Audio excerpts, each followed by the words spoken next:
I promised, didn't I? I never broke a promise in my life.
Yeah, press start on my K-cup. Think about the time you take up. While you put on your makeup, but that makeup don't hide those lies you tell. We go round and round on this carousel. I can see the signs, baby, you can spell. Being with you is H-E-L-L. Don't let the door hit you on the way out. Ain't it funny how all the games played out? Like I don't know what you're doing when you stay out. Try to lock me down, I had to break out. Cause you lie, repeat, rewind, retweet, then act like those that you see on TV. What a crying shame, with a body on that frame and a half a brain. Damn.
turn it on.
Hello, ladies and gentlemen. Welcome to the Collegiate Star League's Fall Hearthstone season. It's brought to you by Blizzard and Twitch. I'm Nomo Dogan, and I'm joined by Lucia. Hi, Hi everyone, good to be back here once again casting for Collegiate Star League. The first series we will bring you today will be between the Western Ontario Mustangs and apparently literally only play Hunter from Harvard University. Now, just to remind you guys, the format of the games basically goes, it's a best of 5. Each player plays at most 1 match, and you can see right here on the screen this is our lineup. And the way it goes is each school can only play each class once. So, you know, if your first guy plays Warrior, then nobody else in your school can play Warrior. And Harvard University, with a name like literally only play Hunter, I feel like they're gonna have a little bit of problem in this sort of format. Yeah, definitely. I mean, you can only play Hunter once, but we'll see what they bring. It looks like we've actually gotten into the first game. Players have started. We're gonna have Snow Wolf versus Double plus Ox. Plus Ox, like awkward, I guess? Double awkward? I don't really know. But anyway. All of the awkwards. So much awkward happening right now. Yeah, for sure. Looks like we have Druid up against the classic, or soon to be classic, Secret Paladin. Classic? That makes me hurt deeply. That this has now become a classic deck. Well, I mean, it's basically the new Patron Warrior, right? Except, I mean, people have still kind of been experimenting with Patron. But anyways, we've got a Darnassus Aspirant start from the Druid and a Shielded Minibot start from the Paladin. Ooh, the Flame Juggle. Juggle it. Juggle it. Go! Do it! Oh my god. I mean, Lothab is a good play here. It prevents the muster for battle.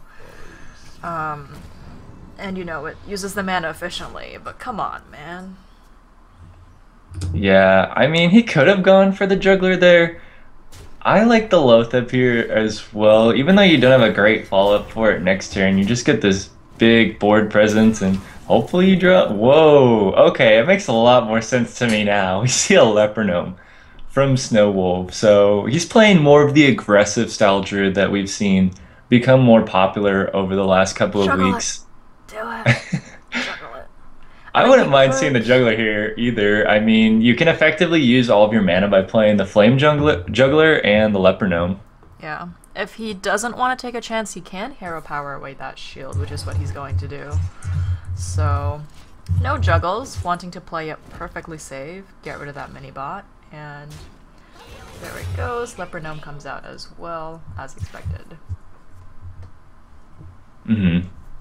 Yeah, I mean, it looks pretty good for Snow Wolf so far. Plus Ox is going to need to survive until he can stabilize with the Mysterious Challenger. Although Snow Wolf doesn't have a whole lot of follow-up after this turn. I mean, he had a solid turn there. Swipe is a decent draw, but I don't know that's necessarily going to give him what he needs. I think he just wants more of a board presence at this point. Plus Ox is going to be able to build a lot of board on his next turn because he has Muster for battle. He could also Hero Power, or he could just opt to Blessing the King's Avenge on whatever minion he has in play. If it's not this Piloted Shredder, we'll see if Snow Wolf opts to trade here, or maybe even swipe. Yeah, this is a pretty awkward turn for Snow Wolf. And looks like he's just gonna go face. I agree. Everything else there just felt really awkward. So, you know, might as well just go for it.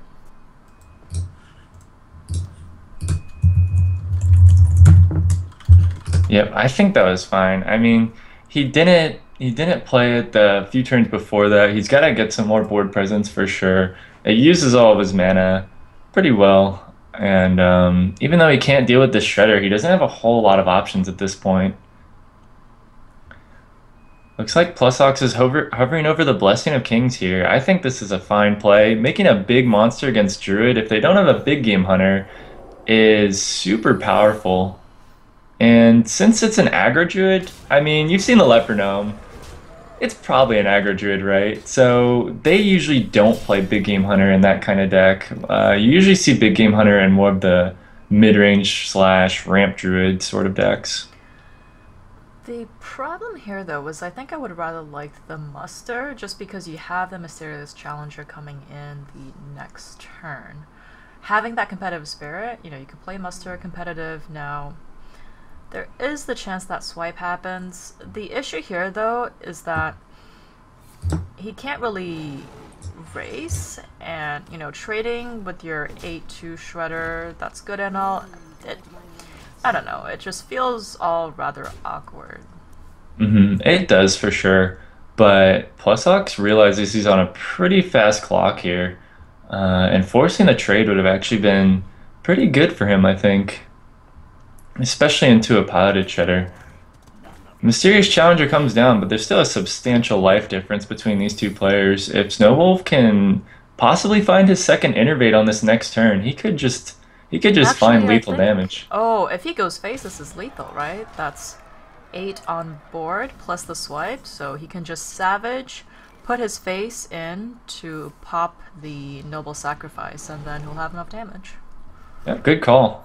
Looks like that's what he's gonna do. He sees the lethal as well. Snowwolf is a legend quality player. I've already seen him ranked in legend this season, so he definitely knows what he's doing, and he does spot the lethal here quite quickly, actually. Yeah, I mean, when you play really aggressive decks, that's one of the key things. You know, if you play a control deck, we've seen this a couple times, you know, even in CSL, where, you know, somebody will miss lethal, and then it doesn't matter, right? Because that's the way it is with control decks. If you miss lethal, you have board control, you have a lot of life total. It really doesn't matter, you know, if you miss that key turn that could have looked really cool and shows that you're a pro player, but as an aggressive deck, you absolutely have to be able to count up your lethal because, you know, if you miss lethal that one turn, next turn might be the turn that your opponent, as the control player, is able to stabilize, and you'll never get it again. Right, definitely. And he even threw out the BM threat in there as he struck up the lethal. So maybe there's a bit of a rivalry going on here between these players. We'll see throughout these next few games whether or not Harvard has their chance to BM back. So we're gonna get the players ready to go here as we get into this next game. It's gonna be OMG, I'm on fire 0123 versus Erhads. I have to say, that's a lot of characters to type after you're on fire. You know, that Yeah, seems for like one of real. those you're like, oh my god, I'm on. I would almost like cut it off, right? Cut off the E. Because if you're on fire, you know, it's like, oh god, something's happening.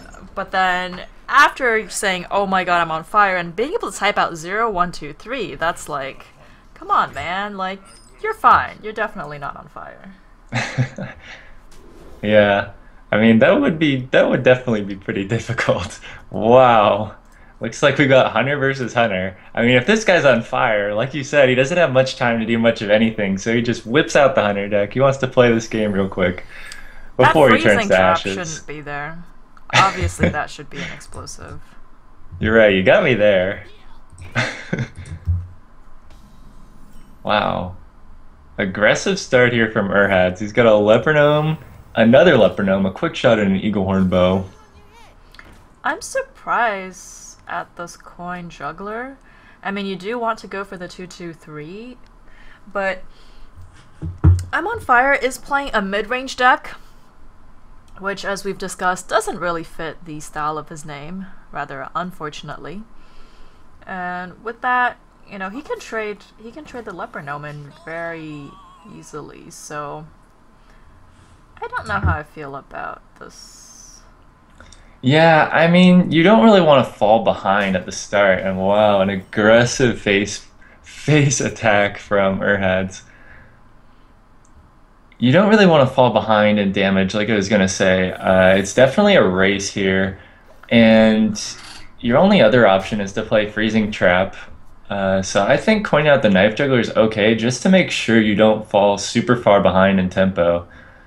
And yeah, he ended up not trading, which didn't really cost him because OMG went for the Freezing Trap anyway. So he didn't go for the knife on the Knife Juggler, but the Freezing Trap does do its job here. Even though it's only hitting a Leper Gnome, it's still giving OMG a little bit of tempo to work with. He's got a high main in his hand. His deck already seems a little bit more mid-rangey than Erhad's deck seems, so he's probably just trying to survive for a few more turns, hopefully get out that high main. Wow. And he's actually going to opt to play the Creeper. It trades much better with the Leper Gnome, but I'm pretty surprised at skipping that turn 3 Animal Companion. I mean, there is the risk that you get Huffer, which wouldn't be that great on this board because, as we know, Erhad's has an explosive trap up, as well as the Leper Gnome on board.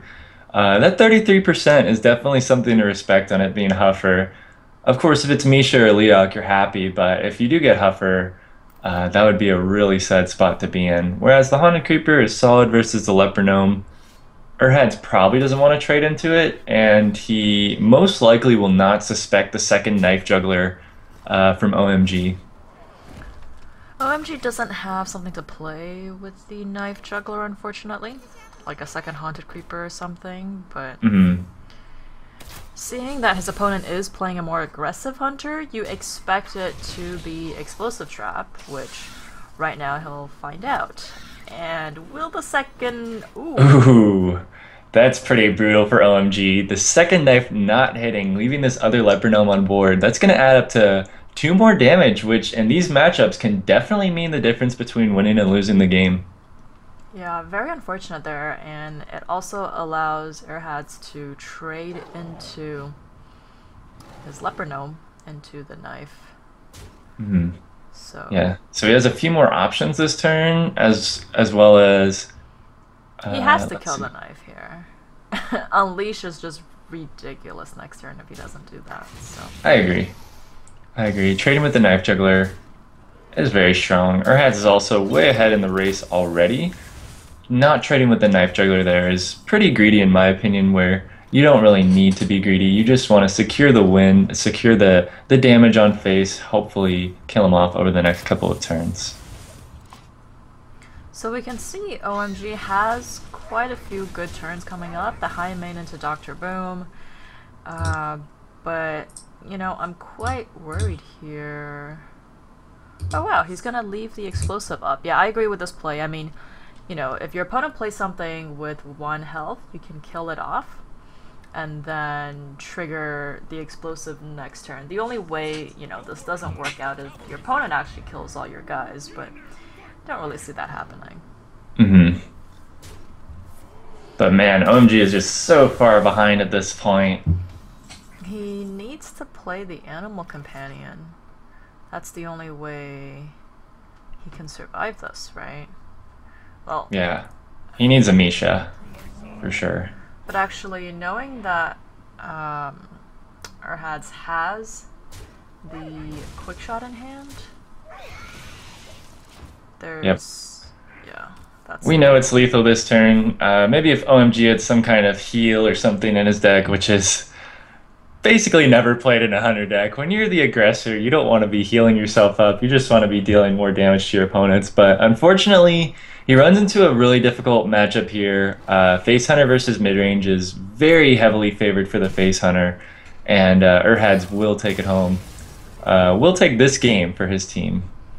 Yep. So Erhad's now evens it up. Actually, I think he did not opt to go for the BM for the team. So yeah, interesting strategies here. No BM versus BM, which is superior? I don't know. These guys are like, we have to represent our school properly. You know, we don't wanna BM or do anything crazy like that. Just a second here, trying to get these next couple of players ready to go. It is worth noting this is our first set of games after the patron nerf. So far, obviously, we haven't seen any patrons. We'll have to see what happens. We've actually seen some people experimenting with just mid-range patron without Warsong Commander. It's definitely an interesting take on the deck. You don't have the potential burst with Warsong Commander, but you do have the ability to build your board to an insane spot with Grand Patron, and also to just play Frothing Berserkers on turn 3 and get a bunch of extra damage with Whirlwinds and stuff. So, I mean, in general at the moment though, there is that Cancer Druid that we saw Snow Wolf play the first match. That's becoming more popular. I don't know if he runs the deck with Fell Reavers. We didn't see any mechs in the list that he ran in particular. Of course, Paladin now with Patron Warrior gone is going to be even more popular, since, you know, Patron was sort of one of those decks, especially for more aggressive Paladins, that was very hard to deal with. You know, near the end of the game, you just need a little bit more damage, but at that point, all of your little guys are completely useless, because once your opponent builds that board of Patrons, you're basically screwed, you know. You can play a Haunted Creeper, they make 3 Patrons, right? You play a, you know, Hero Power, and it just dies. Whereas against other classes, you know, you play Haunted Creeper that might stick around on the board, you have a Blessing of Kings in hand, and that's enough to give you lethal. So we'll definitely see a lot more Paladin, at least on ladder, and I'd expect Paladin already pretty popular now, with Warrior being sort of taken out. There is still the chance that people could play Control Warrior. But, you know, we'll have to see. It's exciting. We'll get to see some new games. Right, Shaman? for sure. Shaman, anybody? Oh yeah, let's see the Shaman, man. I mean, I've been saying it since day one here at the CSL Hearthstone broadcast that I've been wanting to see Shaman. Where is it? You know, we've seen 1 or 2 maybe. I think actually only one Shaman so far in all the games we've watched. But then and again, they won, so Shaman 100% win rate here at CSL. So right, for clearly sure, it has to be Shaman. good. Has to be. Stats don't lie. It's the math. Believe in the math.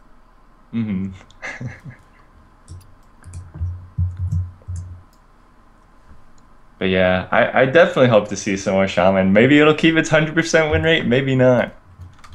We'll have to find out.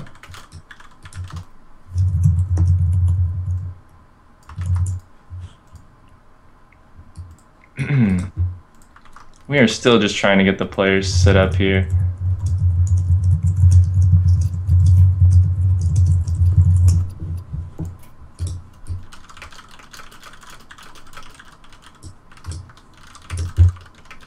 Just a few more moments. A couple of technical difficulties. Hopefully we'll get this smoothed out over this broadcast. Hopefully this won't happen anymore in the future. We're just trying to get the players ready to play. See where this series goes. Maybe we'll see some mid-range Patron Warriors without Warsong Commander. That would be interesting. I know some people have been doing well with it lately. Some of the pro players in the scene. And yeah, we're just getting set up here now. You know, with Harvard's name here, only play Hunter. You know, we basically took out the 2 most aggressive decks that you could play, right? Paladin and Hunter. At this point, I mean, what could Harvard University possibly play? yeah, for real. I mean, maybe they'll play some more aggressive decks. I mean, you gotta get something close to Hunter. Something filled with Leper Gnomes and Cold Light Oracles. Maybe not Cold Light Oracles, but Milrogue? Milrogue, perfect. Milrogue with lots of damage out of hand. Arcane Golems. Cold Bloods.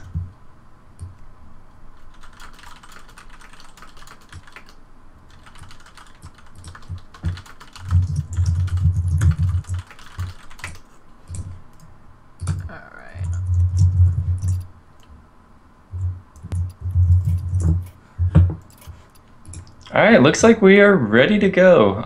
We're gonna have Takari 88 versus Muirhead 01. Muirhead? Not sure exactly how to say the name. Muirhead and Takari.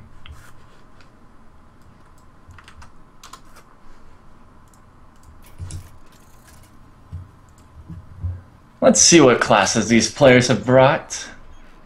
Looks like it's gonna be Takari on Warlock versus Moorhead on Warrior. It'll be interesting to see what this Warrior deck has. Seems like a standard control Warrior from this beginning hand.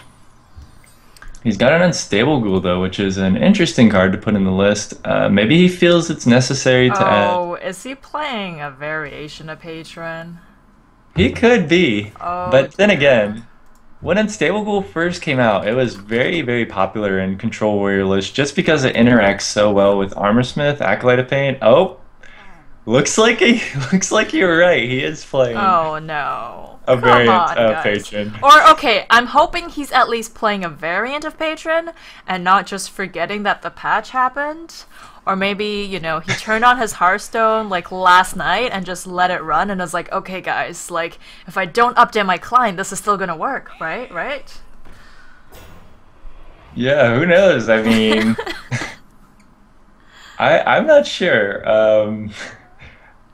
With the Sylvanas and the Brawl in the deck, though, I would assume he's just playing a Control Warrior version with Patron inside, you know, maybe just to mind game some of his opponents. Also, because Patron interacts really well with a lot of the cards in the Warrior deck anyways, so you can use it to your advantage a lot of the time, and it only takes 1 or 2 card slots depending how many you play. So it gives you another way to build the board in your favor. But then again, if you just play it on turn 5, it's really unimpressive. So we'll see how this plays out for Moorhead, having Patron Warrior in his Control Warrior-ish deck. He's got the Whirlwind, right? Mm-hmm. So if he waits a turn on turn 6, or he can just... I'm really hoping... oh, Takari won't know this, though. I was gonna say, in general, you know, here's the case where you want to kill the Unstable Ghoul, but obviously, as you know... Well, I was gonna say Control Warrior doesn't play Unstable Ghoul, so we'll have to see here. Oh boy. I'm scared. Is he can't Patron now. He definitely has to wait a turn, but there's not a lot he could do this turn. Unfortunately, can't... If he had something on board, it would have been a nice chance to kill off the Void Caller and then brawl whatever's left. But if you hit the Void Caller, then, you know, you miss out.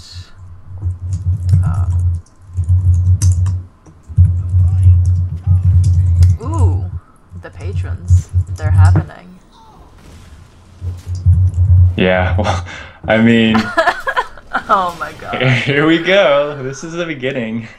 Ooh, a Jiraxis comes out from Takari instead of the other Void Caller. We'll see if that turns out to be good or bad for him here. I mean, against Control Warrior in general, you don't want to pull Jiraxis early on because Warrior has a lot of efficient answers to it, mainly Execute, also sometimes Shield Slam, but not getting the Jiraxis hero power later in the game once both of these players have exhausted their resources, if it gets to that point, can end up being a really big deal. And the Sylvanas also a good way to deal with Jiraxis. Jiraxis just has so much health, so it's like there's no way that you're able to somehow manage to kill it. Mm-hmm.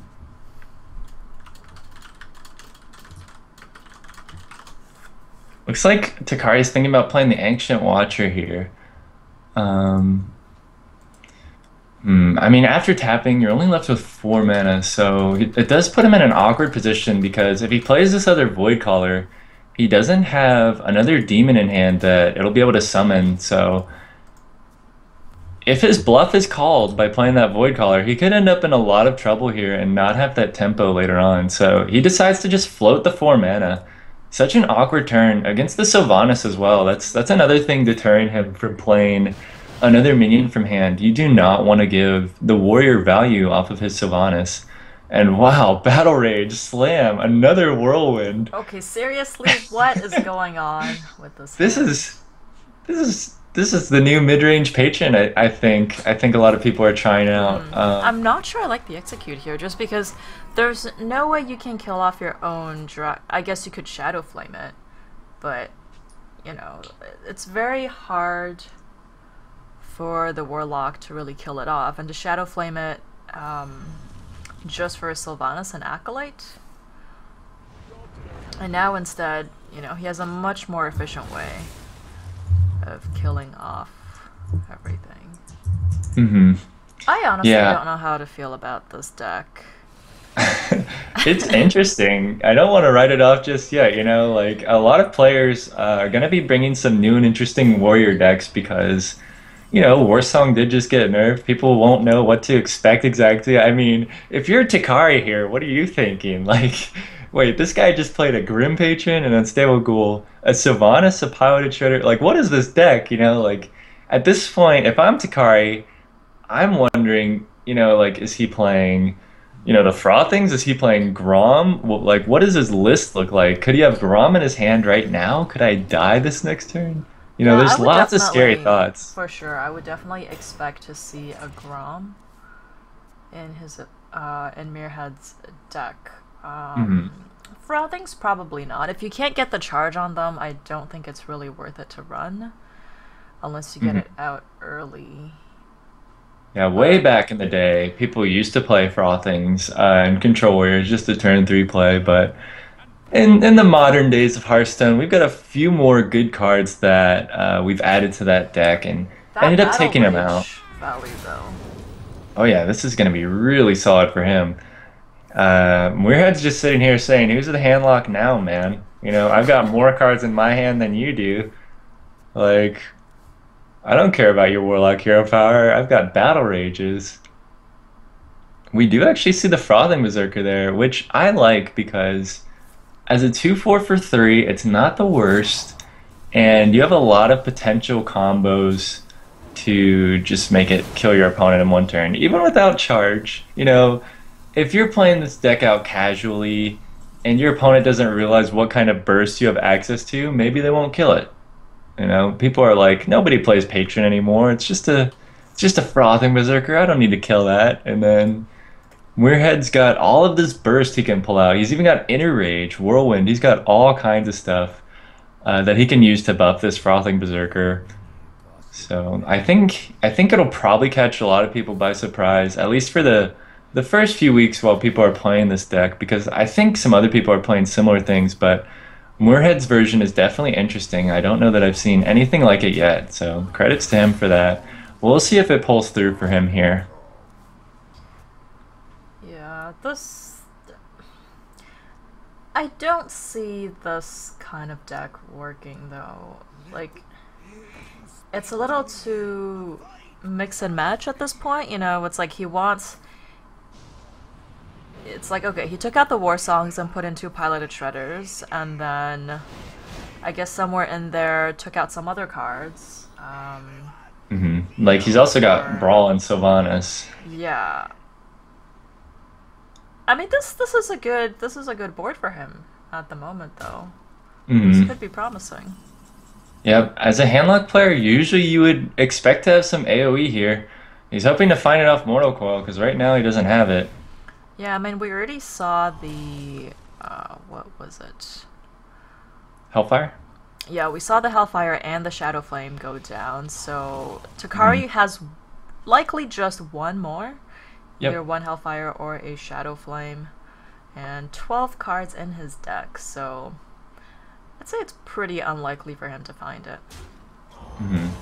Ooh, the Mal'Ganis pulled out. That was guaranteed, because it was the only demon in his hand. Seems like, okay, he's not going to play the Theresen here. But then again, tapping last isn't wrong there, because he might have found another demon that he didn't exactly want to put in play over Mal'Ganis, so yeah, I actually like his sequencing. You get the 2 damage not taken as well because Mal'Ganis is out. Yep. Save some life, guarantee Mal'Ganis gets into play. I like it. We're going to see the Cruel Task on Grim Patron here from Muirhead. And he's taking out the Mal'Ganis with relative ease at this point. Takari still seems like he's gonna need to find a board clear. I'm surprised he didn't play the frothing. Yep, He that's saw true. that his opponent didn't have, a Hellfire or Shadow Flame, and it's pretty unlikely, so I would have probably popped that down instead of the Shredder this turn. Maybe he is concerned with something like BGH though, because he hasn't seen one yet. Most handlocks do play one. He can keep it at pretty high, like there wasn't any whirlwind effects, right? So Right. he can play it somewhere in between there where he decides it's safe enough, that it wouldn't be in range.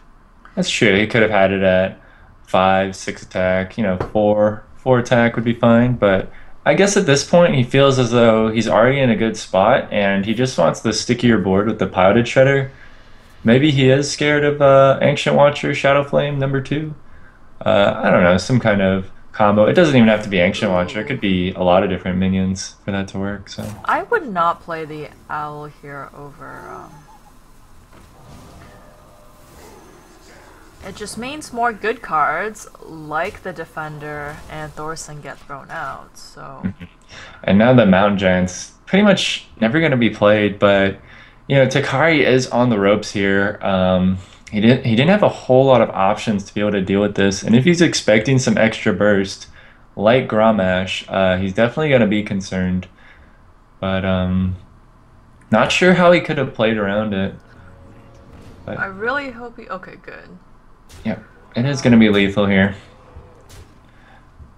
But from Takari's point of view, it's really difficult to play around this. Like, you Oh see my so many god, different did this things. actually happen?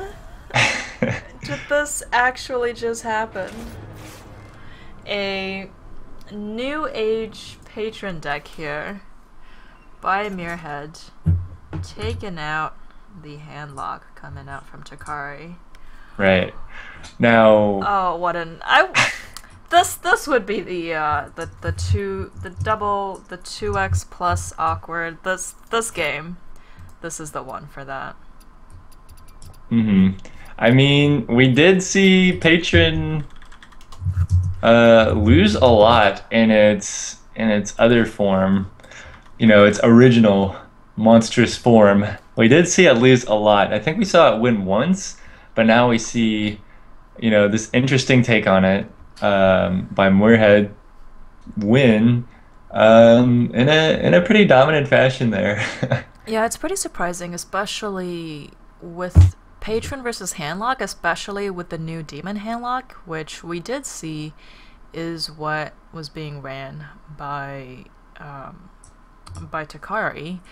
It generally does favorably against Patron, and generally the problem is when your opponent it's the burst, right, coming out. The opponent doesn't really chip you all the way down, but unfortunately for Takari, not drawing his Moltons, dropping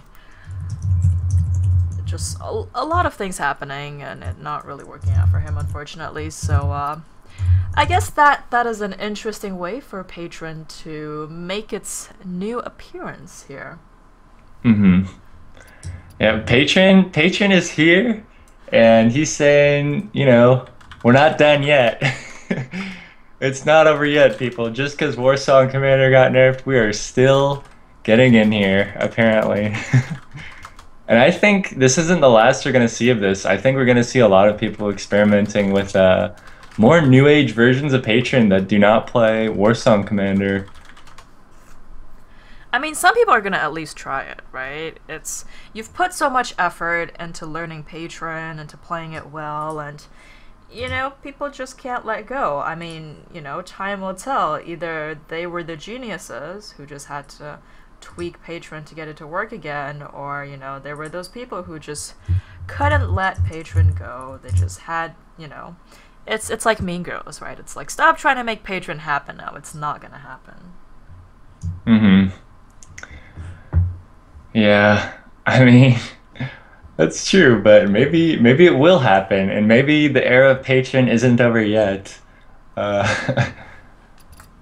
We'll see. We will see. Maybe we'll find some other interesting decks here in the tournament tonight between these two matches. maybe we'll find some new and interesting decks in other classes that contain Grim Patron. Who knows? Oh dear. Mage? N- Grim Patron? Now that Warsong Commander's out of the picture, throw it in your mage deck. Yeah, you don't need Warsong Commander because they don't have it anymore. Yeah. Play a raid leader if you really want to. Yeah. Yeah, like Raid Leader, he can handle it. I wouldn't mind seeing a patron deck with where they throw in the OTK elements. Like there was an OTK warrior with frothing. Or actually no, with Raging Worgen, right? So if you somehow, take and put out the right cards, sort of mix those two decks together, essentially, you have the annoyance of the patron, right? Where you make a whole bunch of guys, you flood your board, and you force your opponent to deal with it. And then it buys you time to, collect up the rest of your combo pieces to then do the OTK Worgens. So I think that's the way to go. Right. All right, so we're trying to get this next game started up for you guys here. Okay, we should have this in the next couple of minutes.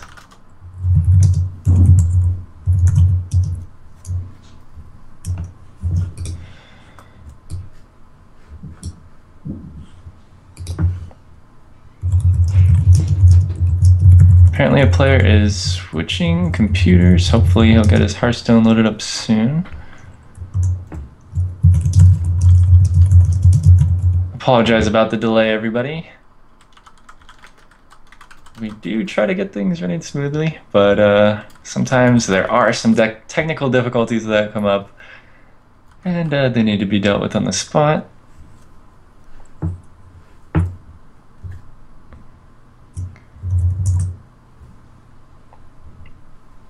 So, Nomo, who are you cheering for in this series? Well, I don't really know any of the players from either team. We just saw a very interesting rendition of Patron, though. I think I'm going to have to cheer for Harvard. They are down 2-1 right now, I think. No, they won with that Patron, right? So they're up. But, oh yeah. Are they? Erhad's won against OMG. He was Face Hunter. Yeah, okay, so they are up 2-1.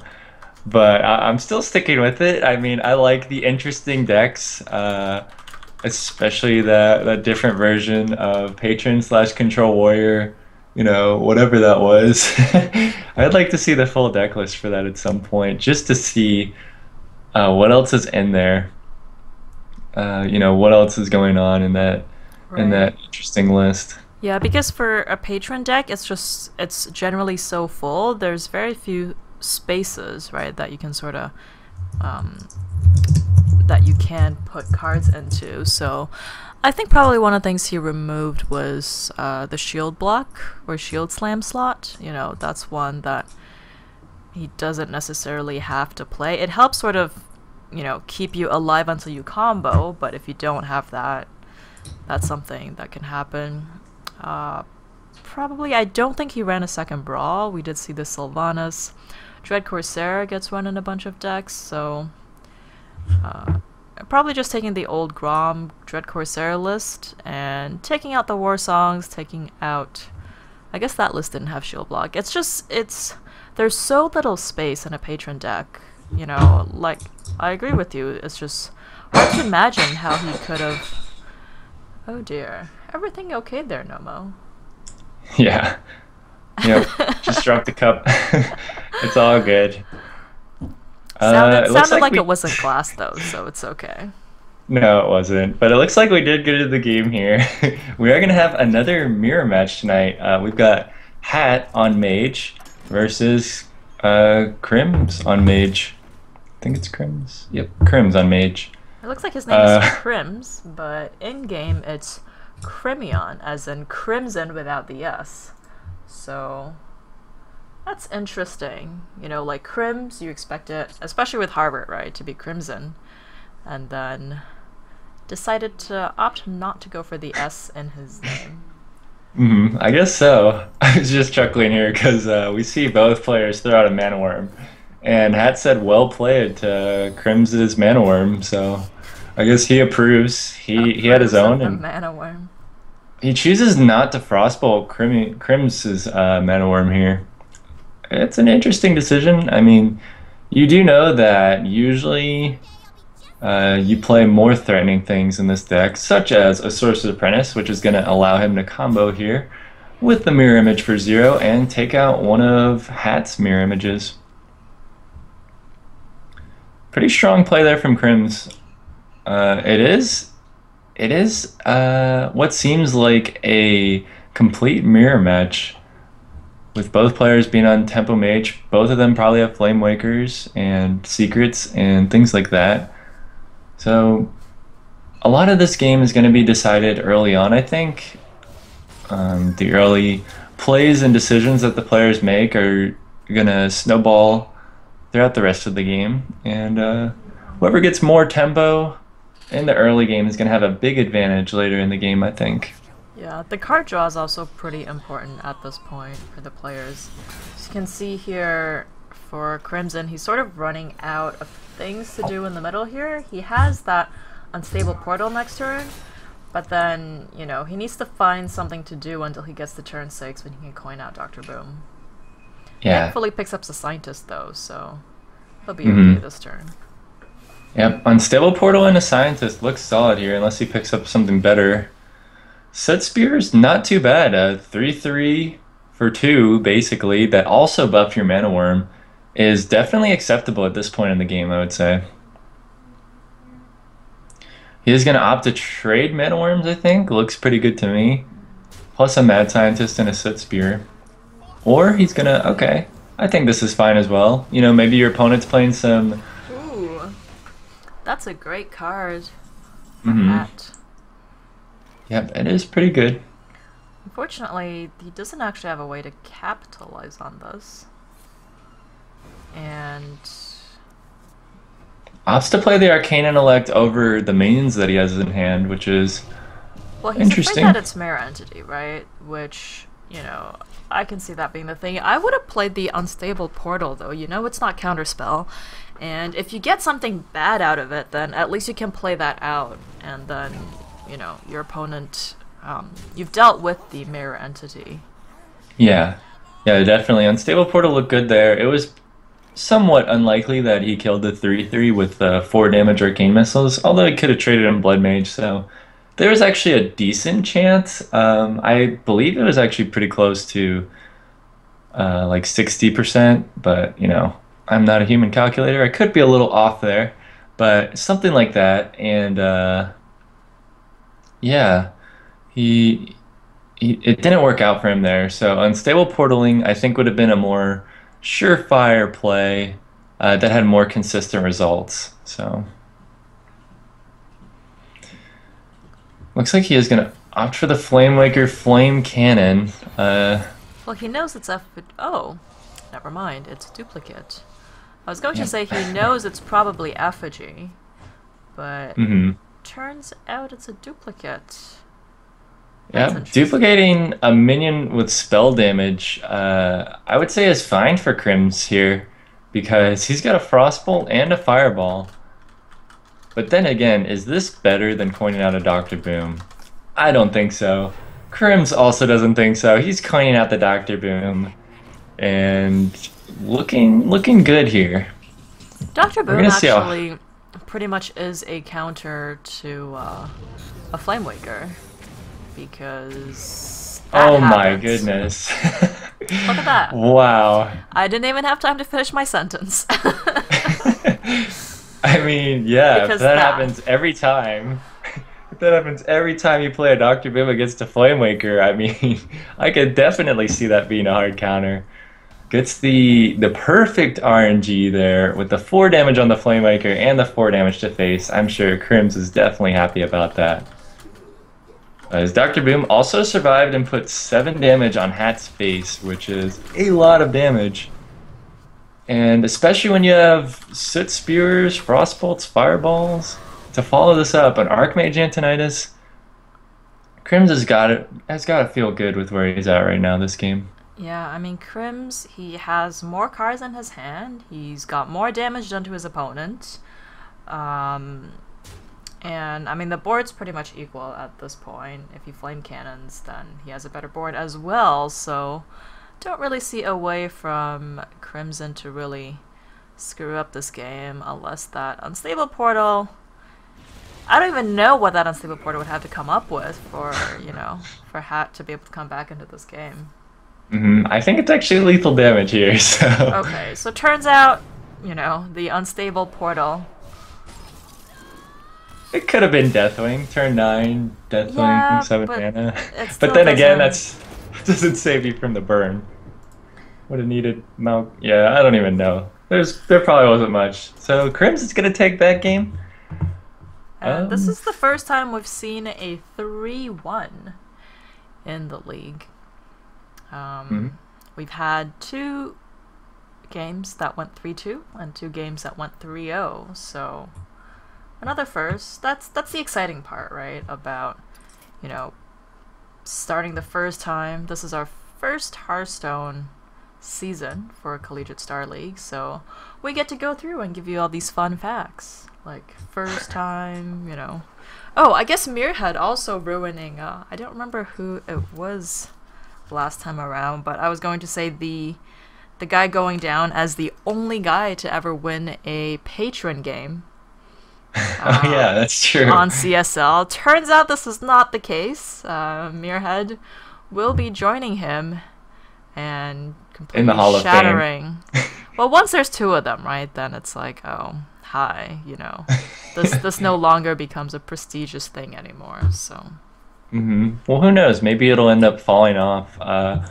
If people think maybe it isn't as good, it isn't worth playing. I guess it'll just take time. Maybe people will realize it's even better than when it had Warsong Commander. Now, I don't know. Oh, thank you, Blizzard. Why didn't we think about doing this, It's like, we've been all tunnel visioning on this Warsong Commander, but now that you've taken it out of the game, like, this is when Patron's really going to shine.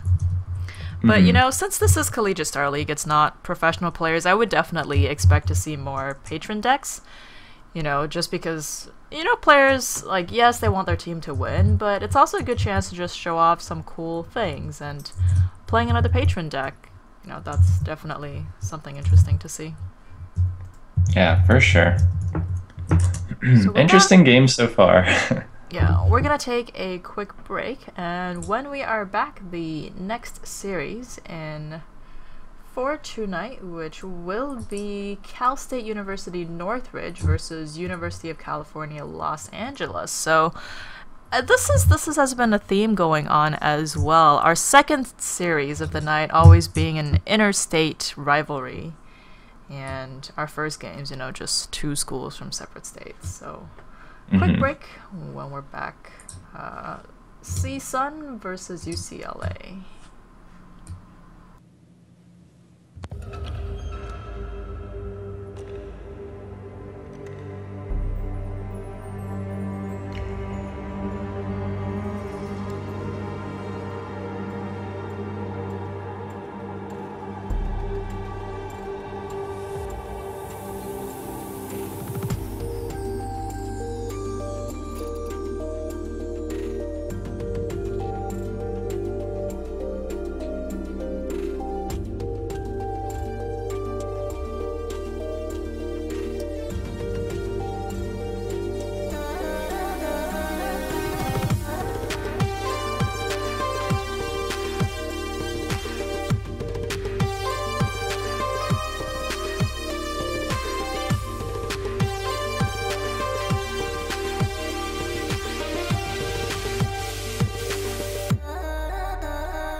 And we're back. Good evening, ladies and gentlemen. This is the Collegiate Star League's Fall Hearthstone season, brought to you by Blizzard and Twitch.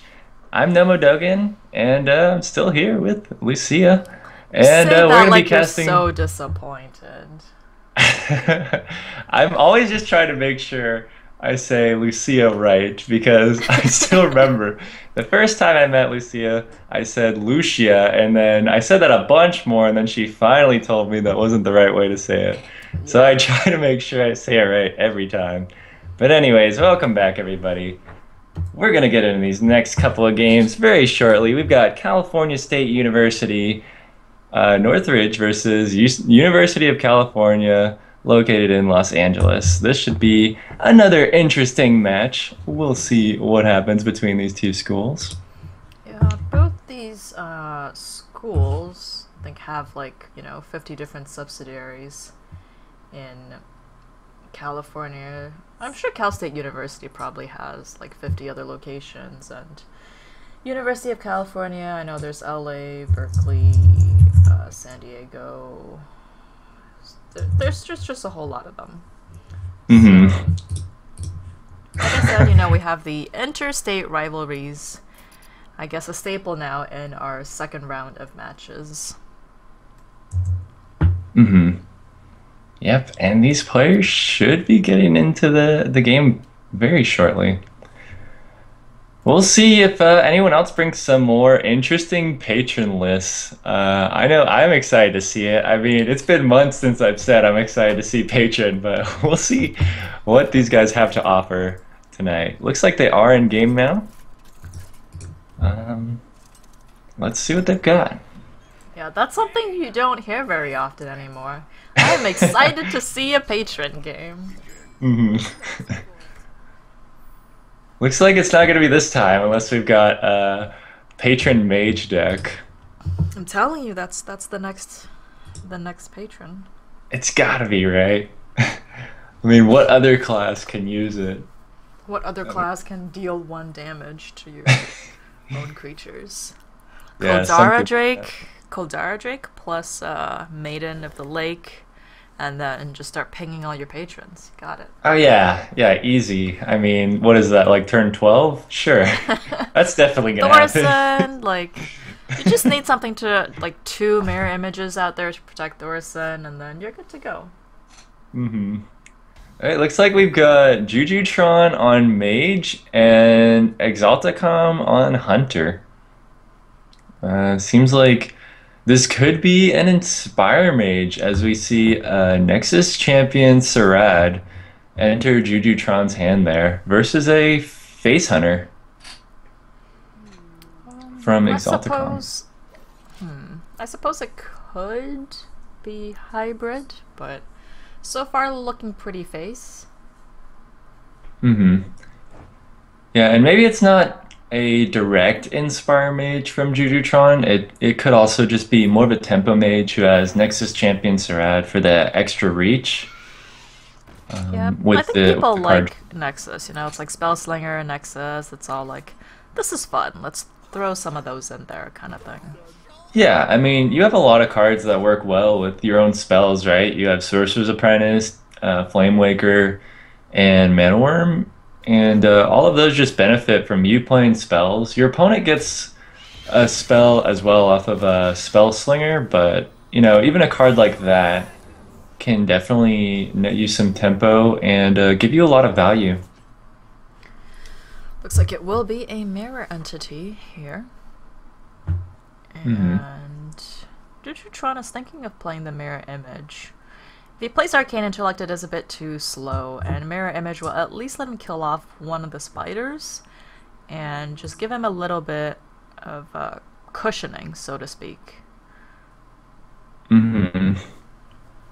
Yeah, I mean, you could play the images here, but then again, I feel like you could fit those in later on. I like the Arcane Intellect this turn, because it'll give you some more options for next turn. You don't really have a great play next turn, so I really like Arcane Intellecting and trying to find something else. But it looks like Jujutron opts to play the Mirror Images and Hero Power the Knife Juggler. I think this is fine as well. It's Setting up just for Arcane Explosion. yeah, or arcane missiles. If he does play the arcane intellect next turn, there's a good chance he could find an arcane missiles, assuming he plays two. So maybe he's just setting up for that. But even in that case, I still like arcane intellecting first. Maybe he's got something else in mind here. Well, let's see what he draws. It's gonna be the Sorcerer's Apprentice. He gets to play the Sorcerer, but with that... Okay, he is going to ping the Knife instead. I was going to say, if he plays the Arcane Intellect with the Sorcerers, there's no chance that he could play... Actually, never mind. He could Arcane Intellect, and if he gets the Arcane Missiles, they will be reduced by the Sorcerer's Apprentice. Mm-hmm. Yeah, so he could have gone for that, but he goes for the for sure kill on the Knife Juggler, which I think is fine. But he's already really far behind at this point, and this is not what you want to be getting off of a Mirror Entity. Yep. Just gonna straight up trade at the a 1/1 that was made off of a Haunted Creeper. Not very good value at all. Eaglehorn Bow comes down to kill a Sorcerer's Apprentice, and Jujutron's already at 17 life versus a pretty threatening board. Indeed, and Nexus. We'll probably play the Azure Drake. Everything just looks pretty bad at this point, honestly. Mm-hmm.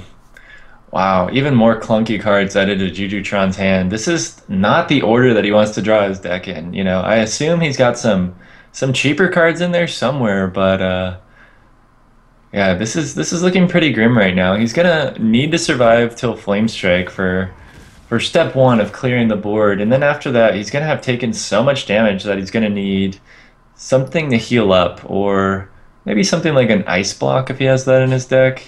Who knows? People play a lot of different and interesting things in their mage decks these days. Yeah, I mean, if he went for the Arcane Golem, that would allow Jujutron to play the Flame Strike, but Metacom knows better than that, You don't want to give... When you're playing against a mage, that's probably one of the only ways you could really screw up your turn. Mm-hmm. And he also realizes at this point he's got so much damage out of his hand. Yeah, he definitely just doesn't want to risk giving that extra mana crystal over to Jujutron. Jujutron draws a Mana Worm. Yeah, definitely not the order you want to be drawing the deck in at this point. It's pretty rough. You wanted a low mana card. Here's the low mana card. Yeah, but he definitely needed it a few turns earlier. He's just gonna Fireball Huffer, which has already done 12 damage to his face. Yeah, Huffer's already done its job. And this is gonna be lethal here from Exalticom. Face Hunter taking a swift win, just as it would like to do. The well played still coming out from Jujutron, being a good sport here. Can definitely appreciate that. Never know, it could be an aggro well played. A BM well played, as if wow, you played that so well. Exactly, Yeah. It happens. I would like to think it's a sportsman-like well played at that point, but I guess you never really know. Alright, so Exalticom taking the game there versus Jujutron. Man, both these names sound like they're Transformer robots, Yeah, I guess so. Against Jujutron. Who will win the... Too bad they weren't playing mech. That would have been a bit... Yeah, that would have been a true battle for dominance there. Because then we would know they're both Transformers. Exactly. But... No, they have to be in disguise for a little longer. Maybe they'll only bring out... It's like mech will be their best deck, but they don't play it into the finals. Nobody expects it. They pick the wrong decks against them, and then... That's how everything goes down. I guess that's true. Good point, good point. Alright, we are trying to get these next couple of guys into the game. They're queuing up their decks, and we should have it started momentarily. I think these teams just unconsciously sort of line up their players based on their names, right? Like Jujutron versus Exalticom, and now we have Getlow versus Brine, which is the two players on their team with the shortest name that both happen to be at 5 letters. So Wow. I'm telling you, Illuminati. Illuminati definitely confirmed here. definitely, definitely. 2 players, 5 letters, 3 vowels. Yeah, Illuminati confirmed. I mean, Obviously. that's 3 sides on a triangle, so.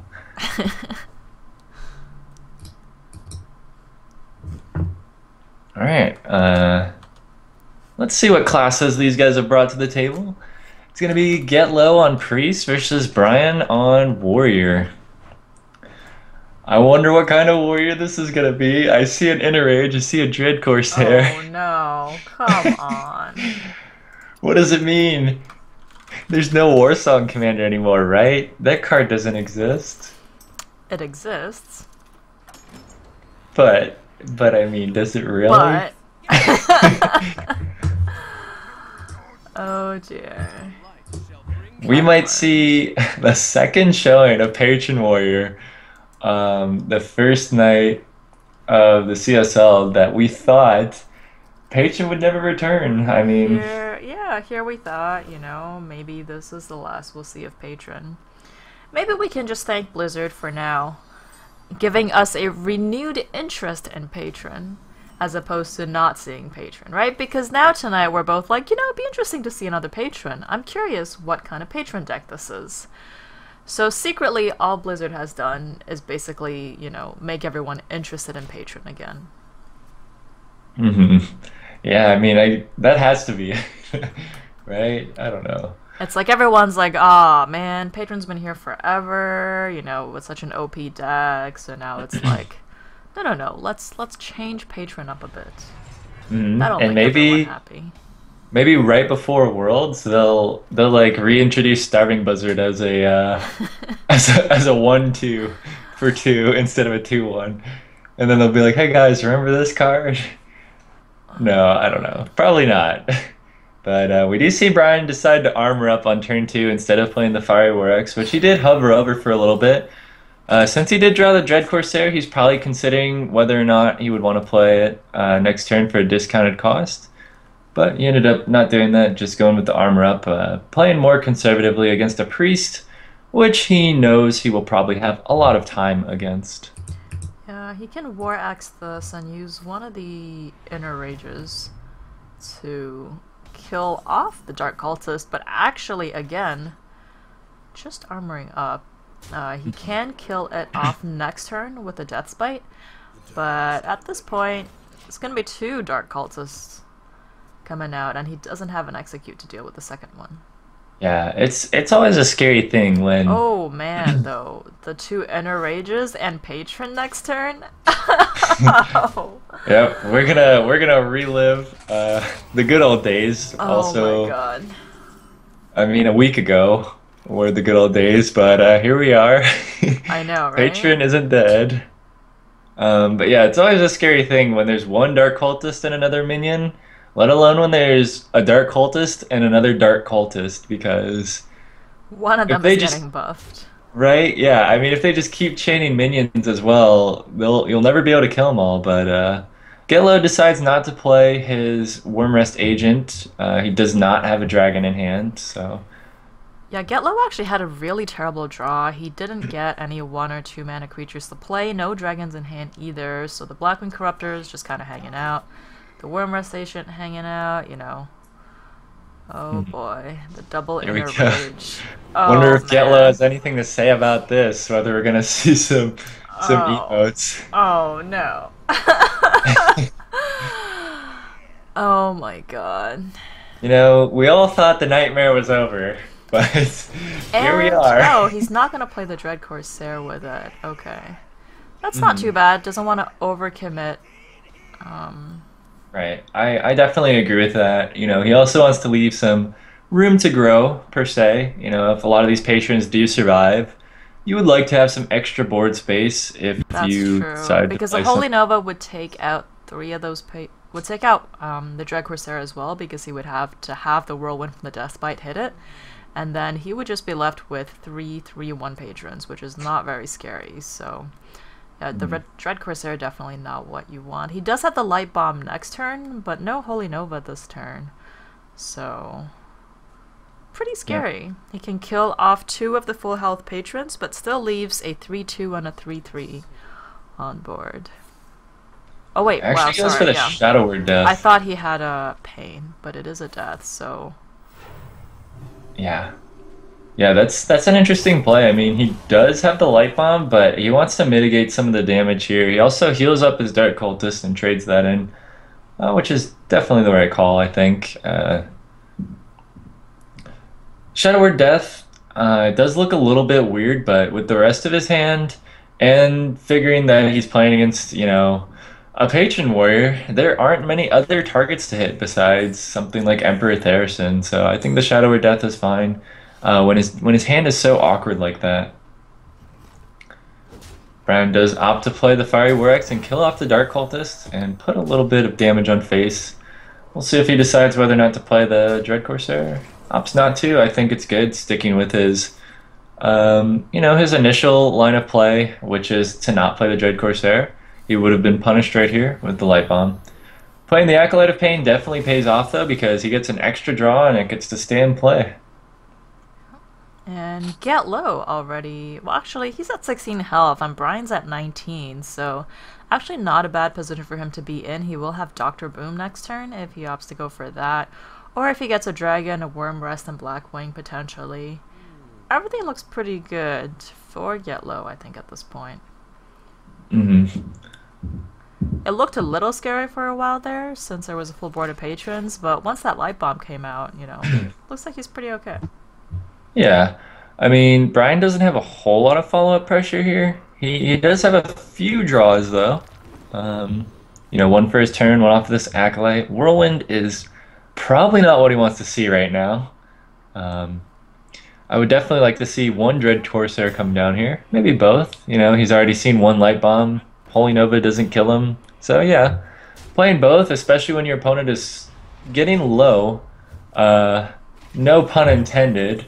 But, Definitely intended. Come on. His health is, dwindling at this point. Even though he is a priest and he could heal up when Brian's got 11 damage in play, plus the Fiery War Axe, which is an extra 3 on top of that. Getlow's got to be concerned right now. Yeah, like I mentioned, he did pick up the dragon, so now he can decide, does he want to play Dr. Boom or play Blackwing and the Worm Rest? And I think Blackwing and Worm Rest are basically mandatory at this point. He cannot afford to take that much damage. I agree. Looks like Getlow agrees as well. Builds up a decent board, cleans up one of the Dread Corsairs. Brian's actually going to have some pretty decent trades here because he needed those minions to get the slams in. And with that Shadow Word Death being used as well, that Grom will be pretty happy. He does have Grom plus Whirlwind next turn.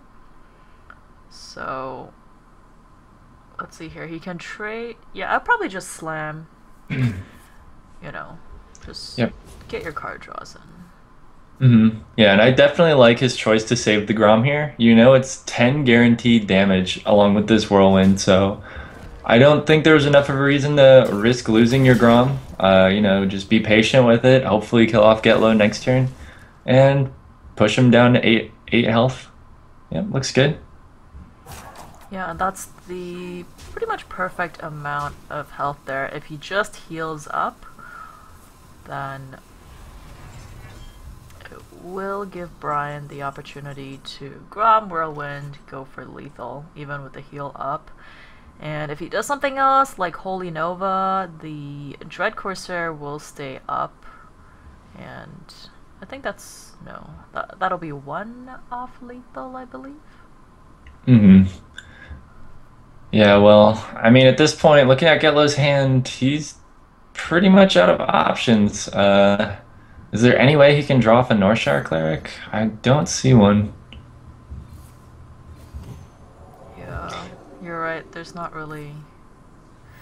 At this point, he's just building up the board. He doesn't think he's gonna die this turn, so he's just gonna play out, whatever he can. Heal, and then He's thinking whether he wants to... I would not play the Whelp here. I'd almost rather just play the Shrinkmeister. You want to save the Whelp in case, you know, you draw something like a Blackwing Corruptor next turn.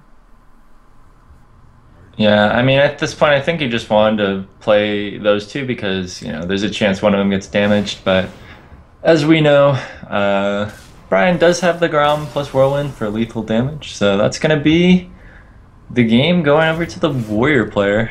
Brian. The second patron win?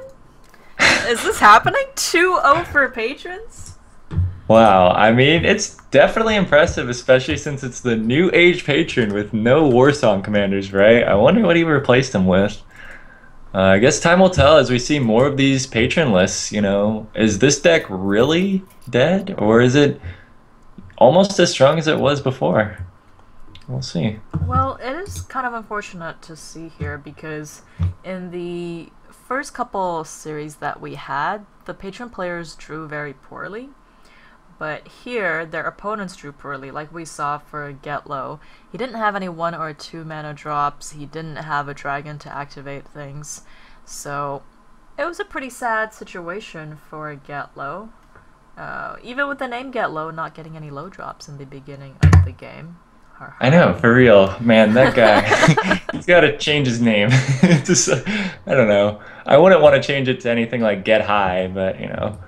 I don't know. Yeah, that's probably not gonna work well. Get Lucky. Yeah. that could work. Yeah, seems reasonably tame. I mean, it is All right. suggestive, but... Yeah, so anyways, looks like we're getting into this next game. We'll see what classes the players bring. What's the score again so far? It We've got is 2-0 for UCLA. Exalticon beat Jujutron and Brian beat Getlow. Yep. Hunter and Warrior being used for UCLA and Mage and Priest being used for Cal State University. I would expect to see another Warrior at some point, and okay, no. looks like we're gonna see one right now. Oh no, come on. Okay, this is Control Warrior. I feel... Alright. I mean, I would hope so. I don't even know how I feel about this. I would hope so with Justicar, Trueheart, Bash, and Sludge Belcher. But just wait, turn 1, we're gonna see a Grim Patron drawn. We'll see, we'll see. No, see, Bash does not work well with Grim Patron, right? If it was a Slam or something, right? It's like... Very true. I mean, there Bash aren't many kills cases. patrons. Yeah, there aren't many cases where you would want to bash your own patron, that's for sure. You can't even steal cards from your opponent. I mean, imagine if a priest stole a patron and then shielded it and kept healing it.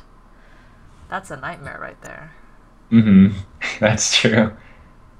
Alright, looks like Goji Muncher is going to be playing a mid-range paladin with Murloc Knight. Lovely. You know, I love Murloc Knight.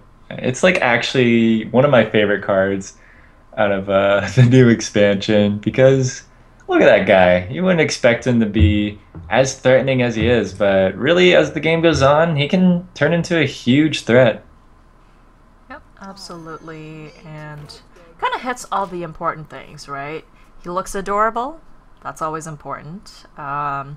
He's a good card, which otherwise it's like, okay, great, what's the point of having him there? And of course, third of all, he provides tons of RNG, the most important part of whether a card is awesome in Hearthstone, so... I mean, he's got a reasonable amount of RNG. What are there? 9, 10 different Murlocs you can summon? So, my numbers are probably a bit off there, but it isn't too many. You know, it's not like Piloted Shredder.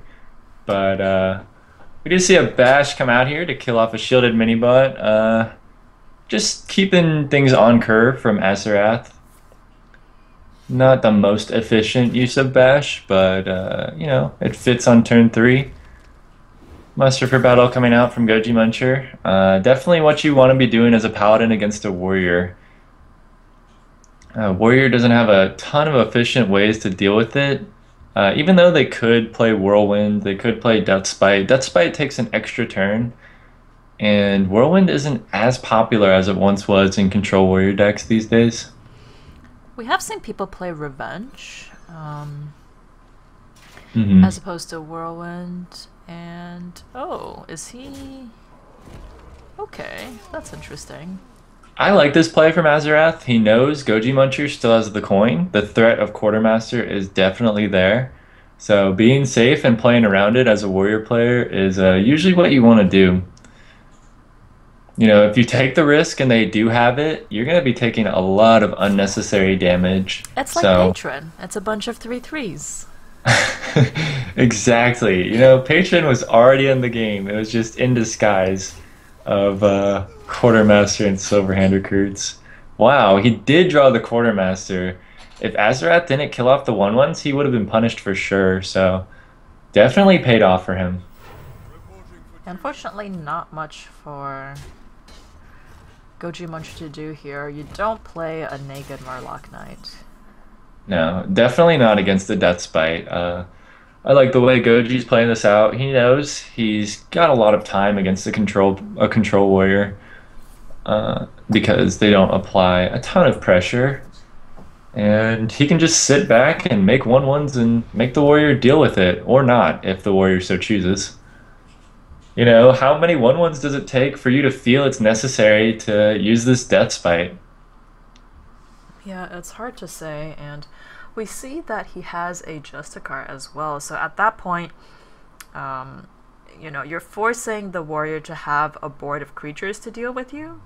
Otherwise, he just, you know, there's no way for the warrior to deal with it. It's not like a mage who can at least kill off one of them. As a warrior, once you're out of your weapon, then you're kind of just sitting there staring at those 1/1s hitting you in the face and waiting for that Quartermaster to happen. Hmm.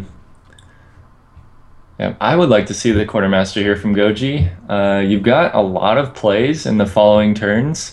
I think just getting your value on 2/1/1s is good, and maybe getting Azarath a little bit on the mental game here, you know, because he could have used Death Spite to kill the 1/1s, and now Goji's just like, hey man, I had this Quartermaster the whole time. And Well, not the whole time. If Azarath was looking really, really closely, he'll realize that he top decked that the turn he decided to kill off two of these Silverhand recruits. So he can sort of pat himself on the back for, you know, doing that. So yeah, he feels smart, right, at this point for killing off those 1/1s earlier. But yeah, I mean, seeing the Quartermaster come down is also somewhat reassuring as a warrior because they can only have one left at most, so you're a little less concerned about it. And you know, he didn't get a ton of value off of it. On 2/1/1s, it's decent value, but it's nothing crazy. So Yeah, I definitely don't think it's that big of a deal, especially from our perspective. We know that he has Justicar Trueheart in his hand, so unless Azarath starts building up a board, you know, it's going to be very hard for him to deal with all those 1/1s that come out of the Justicar. yeah, the thing with Justicar Trueheart as well is the earlier you play it, the more of an impact it's going to have on the game. Like, this is going to be, you know, up to Goji. If this is a turn 6 Justicar, even if it just dies on the spot, if he hero powers every turn for the rest of the game, he's going to net so many extra 1/1s off of that and put a lot of pressure on Azarath. And also just make Azarath think every turn, like, is he going to have the second Quartermaster? Is he going to have the second Quartermaster this turn? You know, like, opts to just go with the Murloc Knight, though, which I can definitely respect. It is sort of like the one-man army. And I think with this play, you're committing to killing off the Shield Maiden as well. Because if you don't kill it, it's yeah, it's just gonna kill your Murloc Knight. Yeah, you killed that off. I think I would have liked the Justicar play better. Same thing. Actually, you could go face if you were to play the Justicar. I also would have liked the Justicar myself because yeah, you can play the Justicar. You know, Azarath will maybe trade with it or play a weapon. And then once you play these Murloc Knights, you'll be getting 2/1/1 recruits instead of just one when you hero power with them. So those will have a bigger payoff, as well as your Justicar just paying off, getting more value over the course of the game. But I guess he just wanted the more effective immediate threat in Murloc Knight because it does have that extra health. And he had already seen one Death Spite, so maybe he was hoping Azarath didn't have the second one. Although he did in this case.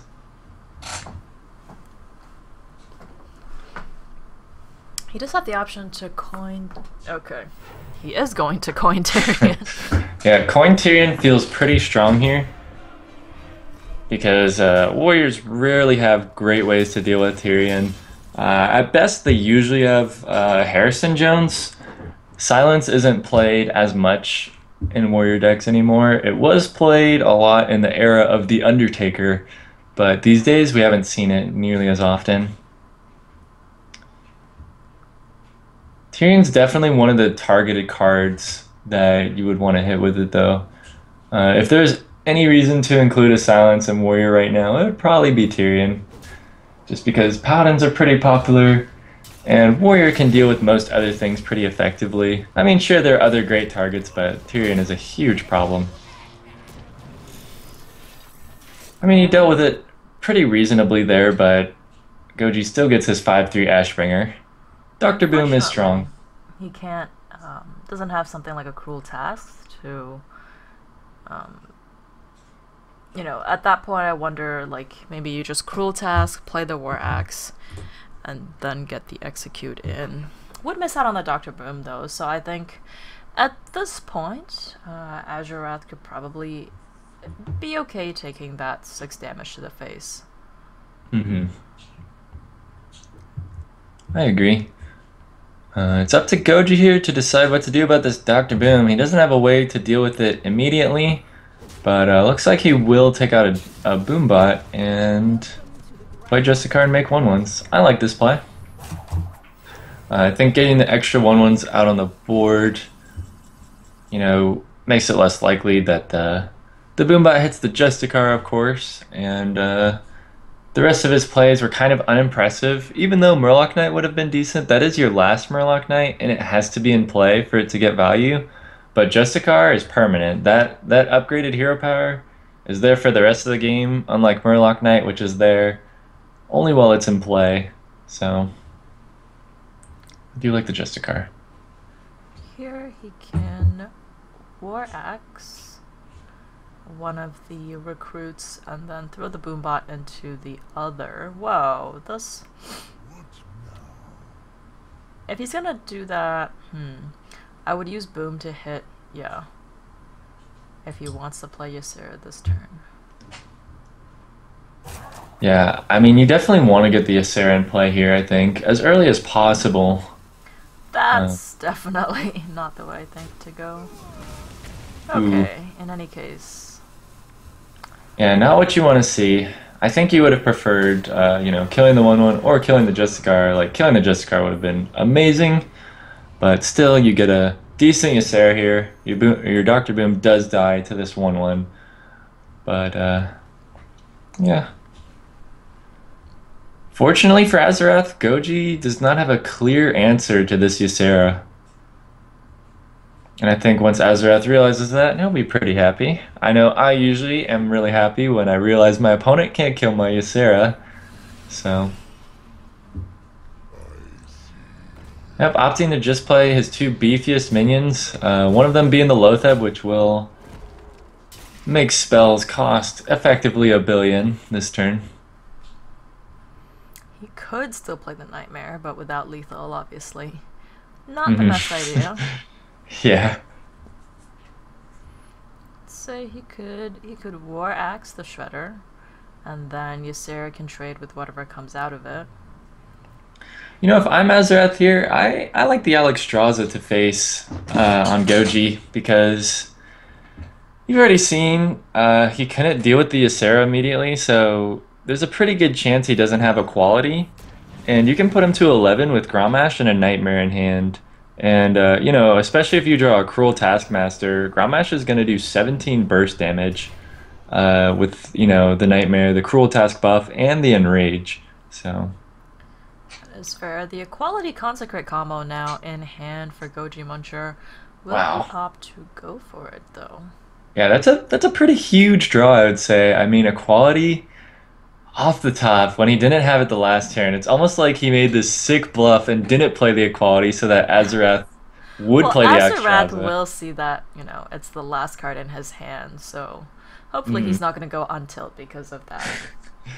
Mhm.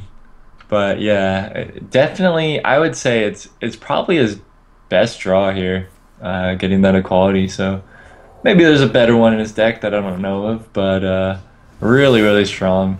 And he gets to attack face with a bunch of stuff. I would attack face with the Ashbringer and play the True Silver as well. I think he's really thinking about it. Well, he's thinking whether he wants to play the True Silver and go for face instead, just to get the 2 heal. Right, yeah. Yeah, that's definitely better. Because this than takes him attacking the out Ash. of Grom Cruel Task range, but as we know, a Cruel Task here would spell the end for Goji Muncher. Azarath counting up his damage here. He's got 4 plus 5 with Grommash plus Nightmare. Not quite lethal yet. Actually, yeah, that is 12 damage. 1 off lethal, so if Goji Muncher had not done the True Silver play, then... Wait, hold on. yeah, 4, Grommash is 4, Nightmare is 5, 9 damage? 9, 10, 11, 12 with the Fiery War Axe. Oh yeah, Fiery War Axe, of course. I was like, wait, am I losing my mind? Yeah, definitely. Fiery War Axe does make it so that it's 1 damage off lethal. So close. So yeah, definitely getting out the clutch heal. Yeah, I'd probably brawl and play the Sludge. Or maybe not brawl. Play the Laughing Sister, armor up. Okay, so he's gonna just kill off the Lothab, I presume. No, he's gonna go face. I like going face here as well. You really set up the lethal for the next turn. Like, you're so close. And you know, assuming Goji only has this True Silver for healing, you're gonna have lethal. I mean, assuming he only has this for healing and like no other taunts, you've already seen Tyrion. You know, he could play something like Sludge Belcher, I guess. But it's unlikely out of a Paladin deck. Usually their only taunt would be Tyrion, or maybe something like a Defender of Argus. There's also stuff like Tuskar Jousters. Ooh. That Merc guy is going to be able to deal well with the second half of the Shredder. Lothab trading in makes a lot of sense. I think a clutch play would be to trade the Shredder and hope for a taunt. I mean, Azarath just hit you in the face with a War Axe. You know he's going to be trying to go for lethal. That is not a taunt, unfortunately. Yep, and it looks like Azarath's going to have exact lethal here, assuming he spots it, which it looked like he was counting up last turn, so he probably knows it's there. But I like Goji's trade with the Piloted Shredder. I think he realized that he was going to die this turn if he doesn't get a taunt, so I think that was a pretty heads-up play to just trade that instead of going for a more favorable trade with something else. So also the revenge off the top, just to make sure it's lethal. I would just throw in the revenge here. Come on, just do it. Just do it. To get your revenge. Has there been any BM? Yes! Get the revenge out there. Oh! Oh my god, that did not just happen! Wow! The BM punishes Oh my god. as the revenge does deal 3 damage. Oh my god, he has Shredder. 4, 5, 6, 7, 8. He has lethal this turn. With the True Silver. Wow, the revenge getting That revenge. did not... Oh my god. Wow. Wow, That how just unfortunate happened. for Azarath. So That unfortunate. actually just happened. Goji going through the motions and playing out the game pays off. Oh my god. Oh man, an Oh my... unfortunate mistake from Azarath is going to end up costing him the game here. Wow. Oh, Goji Muncher just really milking Goji it. returning the favor with the BM. Revenge for the revenge is one way to put it here, as this series is taken by Goji Muncher. Or this game. Wow. What a way to end the night, and that would be 3-0. Wow. That shredder. That is definitely a spicy way to end the night. Was there any BM earlier in this series? Like, I don't man. think so. Oh Wow. my god. It seemed like Azarath was really doing all the calculations there for everything, but I guess he He- forgot to factor in that taunt. Yeah. I mean, we saw, you know, Goji Muncher, he had the right idea. He went for the taunt with his... he tried for it with his first Shredder, and he didn't get one. Mm-hmm. But... Man. Oh my god. Another thing is, like, draw Revenge. Most of the time when you play Revenge, it deals 1 damage, right? So, you know... Yeah, I mean, he forgot about the 3 damage, I guess. Oh my god. That is just so unfortunate, that's all. You must feel so bad right now. I mean, it's pretty rough, right? At least this is not, you know... I don't think he would have done something like that game 5, but his team was down 2 games. I could see it if the roles were reversed, and Goji Muncher did it, then it's like, you know, your team... that would have been even worse. Your team's like, oh, okay, come on, dude, why'd you do that, right? But with 2 more games for his teammates to be able to win one, it's not a big deal, right? But being down 2-0 and just losing the game for your team, unfortunately, with that cheeky little bit of BM. Yeah, wow. What a way to end the night, for sure. I mean, you said it. But yeah, sometimes BM, you have to pay the price. So. Oh boy.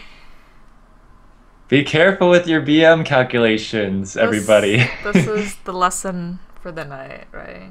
Boys and girls at home, do not try this. Do not try this at home. Don't BM at home. You have lethal, just take it.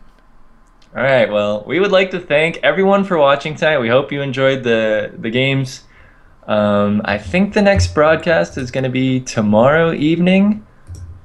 I'm not sure what time. You know, not for Hearthstone. Hearthstone will be on Friday at 7 p.m. I believe, 7 p.m. Pacific. I hear you won't be joining me on Friday. Yes, I'm sorry, but on Friday I will be out of town. I will be back next Wednesday. Are you doing fun things that people are supposed to be doing on Friday nights? Well, I'm gonna be visiting some friends, so I'll be out of town.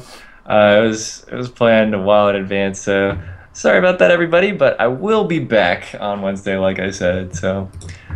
Yeah. Tomorrow we do have Dota at 6 p.m. Pacific on C Star League, and on C Star League 2 we will have StarCraft 2 at 7 p.m. So if you're interested in either of those games, come check that out, and we will be back on Friday, not on this channel, but on C Star League 2 with 2 series of Hearthstone. Yep. So yeah, I'm at Root Nomodogan on Twitter.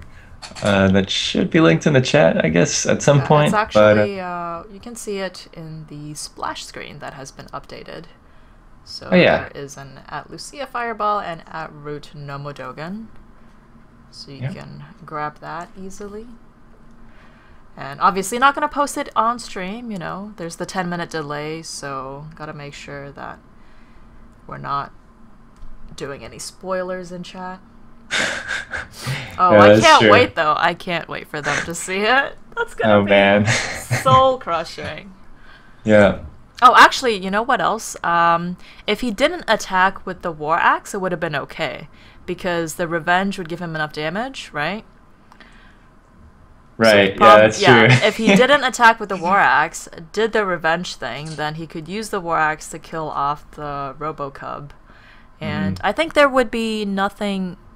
Any taunt that came out would only have 2 health. There's the Sparring Partner, there's the Robocub. Is there anything else? I think there's another one, but I can't think of it right now. But in either case, I think all of them have 2 or 3 health. I don't think they have more than that. So if he sequenced that better... oh, man. But either way, hopefully, hopefully their team gets a good laugh out of it. You know, hopefully nobody's too salty about it. I mean, mistakes. Were made, yeah, they were already down a couple of games. It's gonna be a really tough comeback, anyways. So. Agreed. But yep. I mean, that's about it for me. I don't know if you have any other shout-outs or anything, Lucia, but. No, that is all. Once again, thank you to Twitch and Blizzard for sponsoring us. And that is all. Have a good night, folks. Thanks for watching.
drop it like that.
Drop like that.